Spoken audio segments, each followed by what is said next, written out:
So as Alabama inches closer to their spring game, yesterday the Crimson Tide had their first scrimmage. And after that scrimmage was complete, Nick Saban hit the podium to briefly talk about it, something we have got to break down. Because per Nick Saban, he was thrilled with how the offense performed, and this is something we have got to get into. But before we can, as always, y'all know the drill, I have got to hear from you. Hop down to the comments, give me a Y for yes or an N for no. Are you excited to see what this offense looks like under new offensive coordinator Tommy Rees? And let me know what you're thinking. If you're new to the channel, be sure to subscribe, hit that bell notification. I do constant college football content. You don't want to miss any of it. And if you enjoyed the content, be sure to like and comment down below. Those interactions seem small. They truly are massive to content creators such as myself, and we're on a push to 20,000 subscribers. I'd love to have you a part of this unbelievable community. But having said all that, let's jump right into this. And as I stated, we'll start on the offensive side of the ball because that's where Nick Saban levied a lot of praise. He has been really excited about how Tommy Rees has transitioned from Notre Dame to Alabama, and even some of the players have talked about what a good time they've had learning under Tommy Rees, even though it's been really early. And I think the thing that excites me the most is whenever Nick Saban talks about the balance that Tommy Rees is creating within the Alabama system. How Tommy Rees has come in, adapted to what it is Alabama does offensively, but he's added in some of his own wrinkles. That way he can bridge what he does, what Alabama does, and make the best system for the offense in particular. I think that's a really compelling factor. It's one of the reasons whenever Tommy Rees was hired and I started going back and really watching Notre Dame games, I started getting excited. And one thing I've consistently talked about whenever we talked about Tommy Rees is the quarterback battle. And unfortunately, I have no clairvoyance as to how this quarterback battle could go. Because if you go back and watch Tommy Rees's offense, both of these quarterbacks could be really successful in it. And if you're Alabama, that is a fantastic problem to have. And luckily for Tide fans, Nick Saban briefly addressed the quarterback competition, stating both quarterbacks led their side of the ball to success today. Both quarterbacks did a good job. And if you're an Alabama fan and you hear that, that has got to be exciting. Look, I don't expect this quarterback battle to end anytime soon. I think, like most quarterback battles in college football, this one is going to drag on until August, but I also think that's good in this case. I think this is kind of a forged in the fire situation where both of these guys are pushing each other, and I think that's going to make both of them better in the long term. But at the very least, it's encouraging to hear that the offensive coordinator is making a smooth transition. The players are excited about him, and Nick Saban is excited about what he's seen, and that the quarterbacks are doing well. But what about the pieces outside of the quarterbacks? I want to first start with the offensive line, because Nick Saban talked about the offensive line whenever he was talking about Tommy Rees's scheme that he's trying to implement and trying to bridge with Alabama's offense. And he was stating that the offensive line is in a good position right now. Now, no doubt this is still a unit that's going to be growing. There are some very talented pieces that Alabama got in the last recruiting class, which is hyper impressive considering I'm always talking about don't be surprised if an offensive lineman takes a year to just sit, develop, and learn.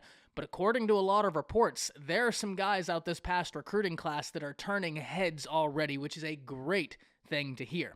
Outside of the offensive line, we can talk about the running back position, where I have been no stranger to saying to all of you, I think Jace McClellan is in for a big year. I really do. I think that guy is so talented. I think it's just been something waiting to happen, and I truly do believe this is the year. But outside of Jace, you still have Roydell Williams. You still have Jamarian Miller, and Tide fans are going to love this. Nick Saban specifically singled out new 5-star running back Justice Haynes, stating he had some big games, and he's really showing that he's a talented back. This is great news for Alabama fans everywhere. Look, this running back position is going to be a position heavily utilized in this offense under Tommy Rees, so having the depth and having the versatility within your running back room, I think is a compelling factor, one I think all Alabama fans have got to be super excited about. And finally, the last position group we'll talk about on offense, before quickly transitioning over to defense, is that wide receiver room. Because I think there's a lot of excitement for the wide receiver room. There's just some curiosity, and deservedly so.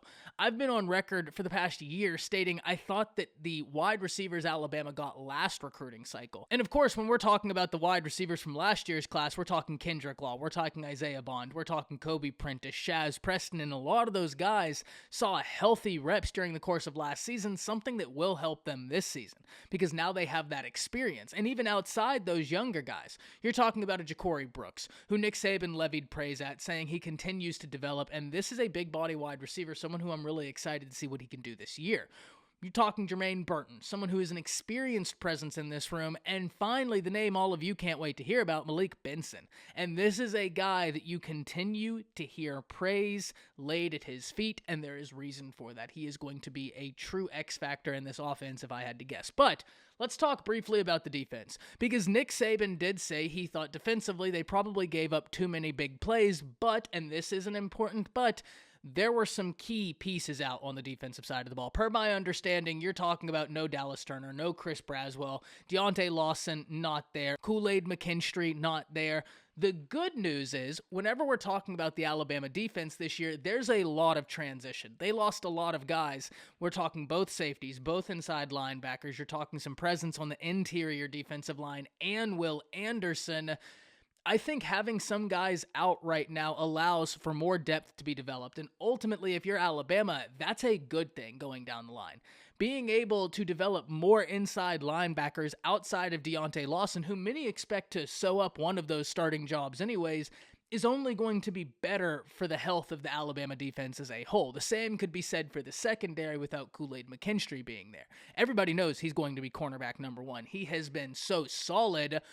But let's get some development in with these other guys. And one thing I was really excited to hear is that Earl Little Jr. is getting some work, and I think he's a phenomenally talented prospect. Another thing that I thought was compelling is that Caleb Downs continues to be a name brought to the forefront of everyone's attention, and this really backs up something I've been saying since he committed.